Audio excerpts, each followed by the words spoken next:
주가에 얽힌 속내, 기업 공시 속 숨겨진 진실, 기업 공시를 완벽하게 분석해서 이기는 투자해법을 찾는다. 안녕하세요. 변형인의 수상한 공시 진행의 장은희입니다. 투자의 시작은 공시를 제대로 이해하는 것이다 라고 해도 과언이 아닐 정도로 정말 중요한 부분인데요. 그 알쏭달쏭한 공시, 오늘 이분과 함께라면 명쾌한 해답 얻을 수 있습니다. 대한민국 1호 공시 분석가 변형인 대표님 모셔보도록 하겠습니다. 안녕하세요, 대표님. 네, 반갑습니다. 네, 반갑습니다. 네, 오늘 수상한 공시 첫 번째 종목은 ISC입니다. 먼저 기업 기후부터 확인해 보도록 하겠습니다. 위사는 2001년 2월에 설립이 되어서 2007년 1월에 코스닥 시장에 상장했습니다. 주사업은 세계 최초로 상용화한 반도체 테스트용 실리콘 러버 소켓과 테스트용 프로브를 공급하고 있습니다. 실리콘 러버 소켓은 글로벌 시장 약 90%를 점유하고 있으며 엔비디아를 포함한 글로벌 400여 사의 고객사를 보유하고 있습니다. 본사인 ISC를 거점으로 해서 북미와 일본, 베트남 등 7개의 생산 거점을 보유하고 있습니다.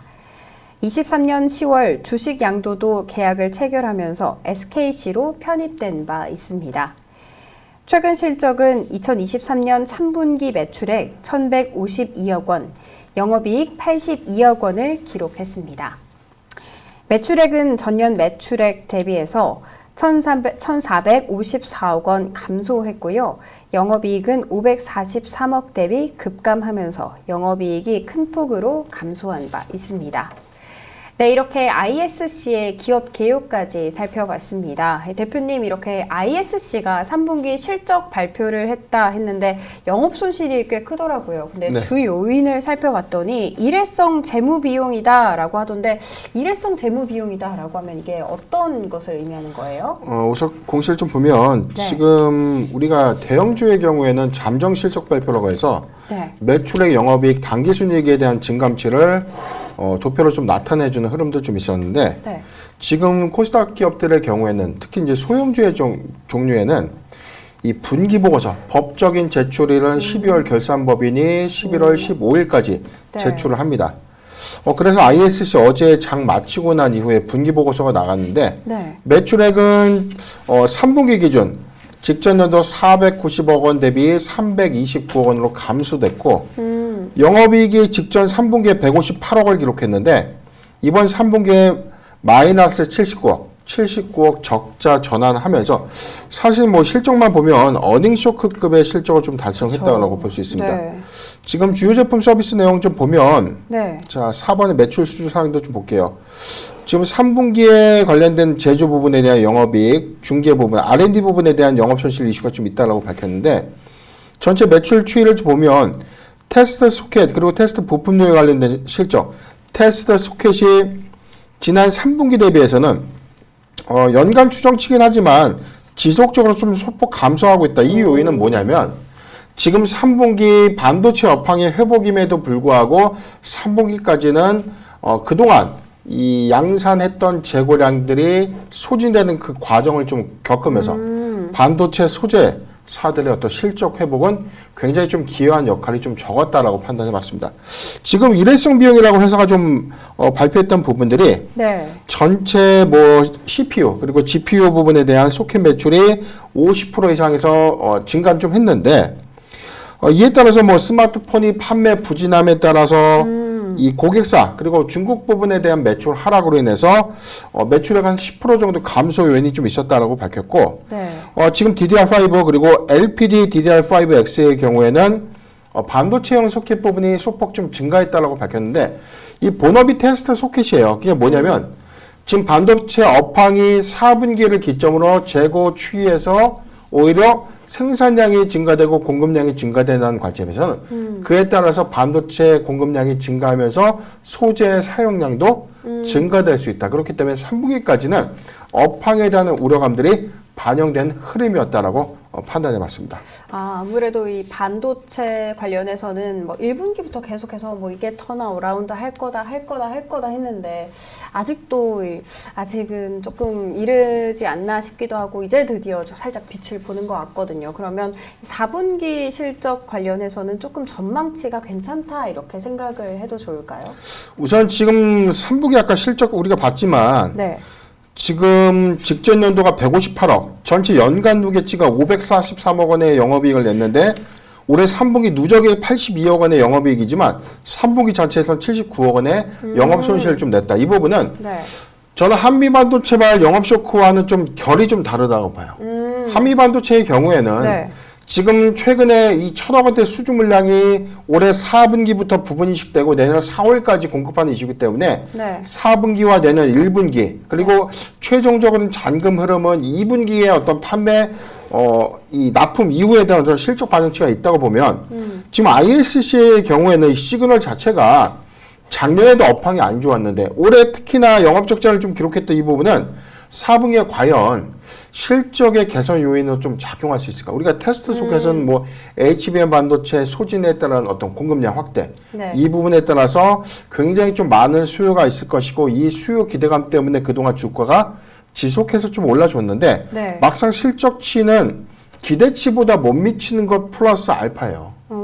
저는 그래서 ISC 제가 네. 매일경제TV에서 7월에 스타킹 종목 제가 한 달 수익률 133% 기록했던 종목입니다. 네. 그런데 제가 여기서 보수적인 어떤 스탠스를 취하는 입장은 종목이 나빠서가 아니라 모든 기대치를 수반한다는 것은 그에 따른 근거가 있어야 되고 이에 따라서 수의 기대감들을 우리가 확인할 수 있어야 되는데 ISC의 경우에는 지금 3분기에 대한 마이너스 79억 원의 적자 이 부분은 굉장히 좀 실적에 대한 우려치 4분기까지 좀 이어지지 않을까라는 저는 조심스러운 어떤 전망들이 좀 나오고 있기 때문에 네. 4분기에 업황 회복에 대한 어떤 눈높이가 높아지는 것은 맞아요. 그런데 네. 지금 4분기 내년 1분기까지는 반도체 장비주의 어떤 수혜 내지 수주 확대 관점에서의 실적으로 접근을 해야 되지만 소재주는 생각보다 업황 회복이 굉장히 좀 더디다는 이 부분은 4분기 실적 체크 이후에 개선의 여지가 있었다면 내년 1분기를 기대할 수 있는 실적으로 접근해야 된다라고 판단해 봤습니다.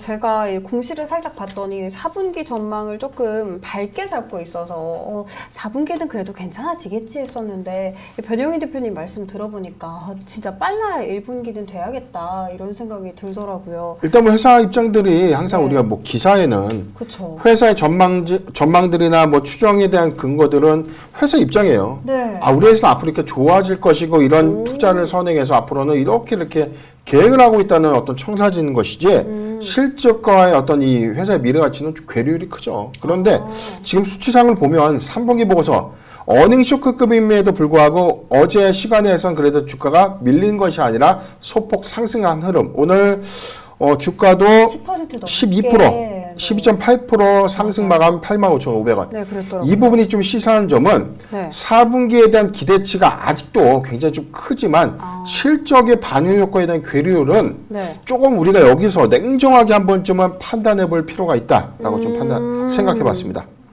그러면 일단 ISC 관련해서는 4분기 전망도 조금은 보수적으로 잡고 계시는데 사실 이 반도체 업황에 대해서 살짝 얘기를 하자면 끝까지 발목을 잡고 있었던 게 사실 스마트폰 시장이거든요. 그런데 스마트폰 시장이 이제 인도 시장이 점점 더 커짐에 따라서 그래도 좀 업황 괜찮아지지 않을까? 그럼 반도체도 수혜를 잇지 않을까라는 생각은 하는데 스마트폰 시장에 대해서는 혹시 어떻게 보고 계신 거예요? 지금 반도체 전체 시장을 보면 네. 지금 뭐 DRAM 그다음에 뭐 낸드 메모리 부분에 대한 업황 악화 부분은 단가가 지속적으로 좀 하락했다는 점 그리고 네. 재고가 좀 증가됐다는 것은 그만큼 수요가 감소했다는 원인인데 스마트폰의 경우에도 경기와 굉장히 좀 밀접한 연관성이 있죠. 우리가 생활이 좀 어렵다. 긴축을 좀 해야 된다는 관점에서 쉽게 바꿀 수 있는 IT 기기들을 조금 더 오래 쓰는 경향들 좀 있죠. 네, 맞아요. 이게 TV도 마찬가지고 물론 이게 프리미엄 가전의 경우에는 그 수요처에 대한 대상이 좀 다르기 때문에 지속 수요가 좀 있지만 확장성은 좀 더디다. 그렇죠. 그런데 뭐 스마트폰이라든가 IT 기기들의 경우에는 경기 연동성이 굉장히 좀 크기 때문에 지금 이 부분 때문에 업황이 안 좋았다. 자, 이 부분도 부분적으로 맞지만 전체적인 디스플레이 업황의 침체 그리고 크게는 기업들의 데이터 센터 투자도 굉장히 좀 지연됐다는 점. 그래서 지금 이 기대치를 좀 수반할 수 있었던 원인은 AI 반도체 수요에 대한 어떤 기대감들이 테스트 소켓의 어떤 확장성에도 작용할 것이다. 이 기대치 때문에 주가만 장비주 올라가고 소재주 안에서는 뭐 ISC가 탑픽으로 지금 주가 좀 굉장히 많이 올라간 구간인데 네. 업황이 점점 개선돼서 삼성전자, SK하이닉스가 반도체 공급량들이 정상치를 회복해주고 이익을 개선시키는 효과하에서 업황 회복이 된다면 소재주는 자연스럽게 따라갑니다. 반도체가 꾸준하게 올라가면 소재도 여기에 그 사용량만큼 들어갈 수밖에 없는 구조예요. 지금은 선제적 투자가 반도체 장비주의 수혜로 좀 작용하지만 이후에는 반도체 장비주에서 소재 부품사들의 실질적인 실적 연동과 우리가 연동해서 그래서 SK하이닉스의 실적이 4분기에 괜찮게 나오고 내년 1분기에 턴어라운드 한다. 삼성전자 역시 4분기 그리고 내년 1분기에 턴어라운드 요건을 좀 가져간다면 소재사들의 실적도 동일한 흐름 하에서는 개선될 수 있지 않을까 전망하고 있습니다. 그러니까 이 반도체 투톱이 먼저 가고 나서 그 다음에 소재가 간다 이렇게 생각을 하는 그렇죠. 거죠. 업황이라는 거는 우리가 연동해서 보는 거예요. 반도체가 많이 팔리면 그만큼 여기에 들어가는 재료가. 소재도 당연히 그 사용량이 증가될 수밖에 없는 것이죠. 이 부분은 우리가 좀 잘 참고하면 좋을 것 같습니다. 네, 앞서서 뭐 HBM도 관련해서 말씀을 해주셨잖아요.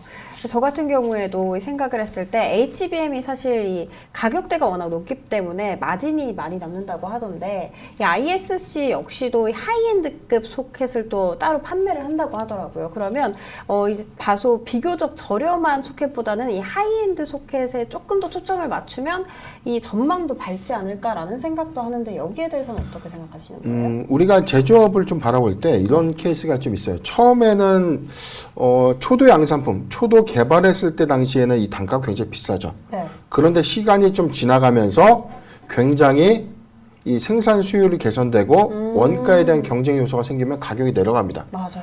과거에 우리가 OLED TV를 좀 보면 지금이야 좀 뭐 마트 같은 데 가서 가전 매장을 가면 뭐 85인치 기준, 뭐 75인치 기준을 보면 지금 100만 원 초반까지도 내려왔는데 제가 한 4, 5년 전에 이 가전 매장을 갔을 때는 네. 대당 한 6, 700만 원? 뭐 비싼 건 한 800만 원대. 굉장히 이제 그때 당시까지만 하더라도 이게 뭐 고가냐 이런 부분들은 양산 수율에 대한 개선. ISC 역시 처음에는 지금 HBM 반도체가 굉장히 많은 원가 요소가 들어가고 개발의 어려움 때문에 비싸게 출시되지만 이후부터는 가격 평준화가 이루어지면서 가격은 좀 떨어질 거예요. 그렇기 때문에 초도에 들어가는 거에 대한 하이엔드급에 대한 인식은 고부가치 관점에서 수익성을 좀 대변할 수 있겠지만 중장기 관점에서는 지금 이 하이엔드급에 대한 어떤 수요 회복보다는 회사 자체의 실리콘 러버 소켓의 어떤 판매량이 지속적으로 좀 증가되는 흐름들이 더 ISC에 기여하는 실적이 더 크게 작용하지 않을까 전망하고 있습니다. 그러니까 마진이 많이 남는 이 하이엔드 소켓에 집중을 하는 것보다는 지금 주력하고 있는 소켓을 조금 더 많이 파는데 신경을 쓰면 이 회사 전망이 좀 더 나아질 것이다 라고 말씀을 해주셨습니다. 그러면 ISC에 대해서 조금 사실 투자 측면에서 보수적으로 잡고는 계시는데 들어간다라는 분이 안 계실 수도 있지만 계실 수도 있고 또 그리고 보유자 관점에서는 이걸 어떻게 해야 되지? 라는 생각이 또 드실 것 같거든요. 네. 보유자 관점은 혹시 어떻게 접근을 해야 되나요? 네, 우선 7월 주가 차트를 보면 제가 사실 ISC가 SKC의 이 인수 이후에 이 3자변형 유상증자에 급락했던 7월 10날 네. 제가 이날 매일경제 스타킹에 제가 이 종목을 갖고 와서 네. 이거는 이 공시에 대한 오인 해석이다. 3자 배정은 악재가 아니라 호재고 이 부분에 대한 최대 주주 지배권 강화 관점에서는 오히려 매도가 아니라 매수 관점으로 봐야 된다. 좀 말씀드리고 난 이후에 연일 급등을 했어요. 그래서 네. 최고가가 지금 8월 24일 기준 11만 6,900원까지 올라갔는데 네. ISC에 대한 어떤 기존적인 어떤 가치에 대한 어떤 입장은 저는 변함이 없습니다. 다만 많이 올랐기 때문에 빠지는 것이 당연하다. 이 관점보다는 네. 3분기 실적이 기대치를 못 미쳤다. 자, 이 부분 우리가 좀 다 알고 있었던 사실인데 그쵸? 시장이 어제는 좀 예민하게 반응을 했던 것이고 네. 오늘의 사실 이 4분기의 전망치를 상향한다? 지금 3분기에 적자 전환했는데 지난번에 어떤 실적 기조보다 더 안 좋아졌다는 것은 회사의 재고에 이연 문제가 있었는지 아니면 고객사로부터 수주가 급감했는지 이 요인은 알 수가 없다는 것이죠. 회사가 이 부분을 조금 더 상세하게 조금 비관적으로 좀 이야기할 수 있었으면 좋겠지만 어떤 회사든지 회사의 뭐 치부를 밝히는 회사는 없죠. 그렇죠. 자, 그렇기 때문에 지금 다소 우리가 좀 보수적인 관점으로 보자. 지금 어제 주가 급락을 오늘 지수 되돌림으로 판단할 것이 아니라 4분기는 뭐 실적에 대한 어떤 단순 기대치가 아니라 이제부터는 4분기 숫자를 명확하게 확인하고 매수해도 늦지 않다. 지금 보유자 관점에서는 저는 7만 3천 원 구간이 이탈하지 않는다면 보유해도 괜찮은 구간이다라고 좀 생각을 해봤어요. 다만 신규적인 매수는 지금 추격 매수보다는 7만 8천 원 구간 아래 7만 8천 원 아래 구간에서 조정이 올 경우에 비중 10% 미만으로 저는 분할 매수가 좀 유효하다라고 좀 보는데 관건은 4분기 실적이 과연 명확하게 개선될 것이다. 이 부분에 대한 저는 의문점은 갖고 있다. 이 점도 참고하면 좋을 것 같습니다. 네, 이렇게 투자에 대한 전략까지 만나봤습니다.